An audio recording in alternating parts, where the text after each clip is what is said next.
মেক্সিকোর উত্তরাঞ্চলের শহর কুলিয়াকান। একসময় প্রাণচঞ্চল এই শহর এখন আতঙ্কের আরেক নাম।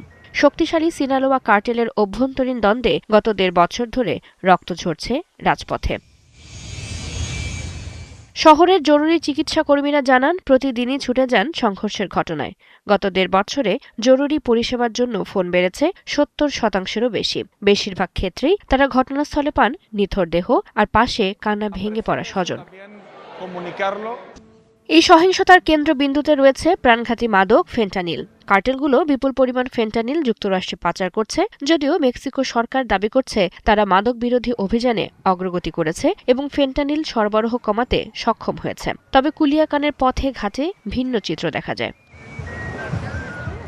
সহিংসতার পাশাপাশি বাড়ছে নিখোঁজের সংখ্যাও। বহু মা এখনও খুঁজছেন তাদের সন্তানদের। স্বজনদের খোঁজে তারা মাঠে ঘাটে সম্ভাব্য গণকবর খুঁড়ে চলেছেন।